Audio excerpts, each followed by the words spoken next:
మాపై ఇక్కడ కూర్చున్నటువంటి ఎంపీలము 8 మంది ఎంపీలపై గతంలో సస్పెన్షన్ అంటే ఎప్పుడైతే ఈ సెషన్ స్టార్ట్ అయిందో ఈ సెషన్ వరకు సస్పెన్షన్ చేయడం జరిగింది.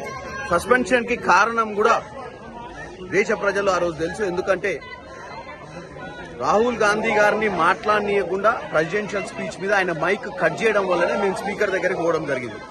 ఈ రోజు అవిశ్వాస తీర్మానం పెట్టడం జరిగింది స్పీకర్ మీద. ఎందుకంటే స్పీకర్ అనే వ్యక్తి హౌస్ లో అందరినీ సరి సమానంగా చూడాల్సిన అవసరం ఉంది, అందరికీ సరైన అవకాశం ఇవ్వాల్సిన అవసరం ఉంది.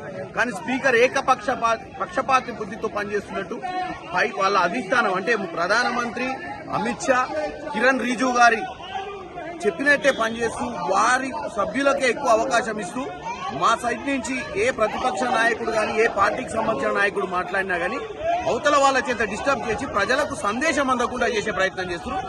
ఈ రోజు ఈ బ్రేక్ తర్వాత రెండో రోజు కూడా మేము ఇక్కడ మకర్ ద్వార్ దగ్గర ధర్నా చేస్తున్నాం. ఎందుకంటే అవిశ్వాస తీర్మానంలో మమ్మల్ని కూడా భాగస్వాములు చేయాలని. ఎందుకంటే మేమే కదా ఆ రోజు సస్పెండ్ అయింది. మేము ఆ రోజు సస్పెండ్ అయినప్పుడు మేము నిషికాంత్ దూబే కూడా సస్పెన్షన్ చేయాల్సిన అవసరం ఉందని చెప్పినాము. అనురాగ్ ఠాకూర్ ని కూడా సస్పెన్షన్ చేయాలని చెప్పినాము. కానీ స్పీకర్ ఎట్టి నిర్ణయాలు కూడా తీసుకోలేదు. కేవలం కాంగ్రెస్ పార్టీ, కమ్యూనిస్ట్ పార్టీ సభ్యులు 8 మందినే సస్పెండ్ చేయడం జరిగింది.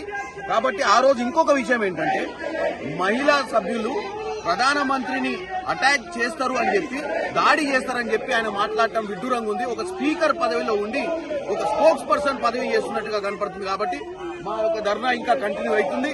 మమ్మల్ని ఇమీడియట్ గా సస్పెన్షన్ ఎత్తేయాలి, మమ్మల్ని హౌస్ లోకి అలౌ చేయాలి, అవిశ్వాస తీర్మానంలో మమ్మల్ని కూడా పార్టిసిపేట్ చేసే విధంగా చూడాలని కోరుకుంటున్నాం.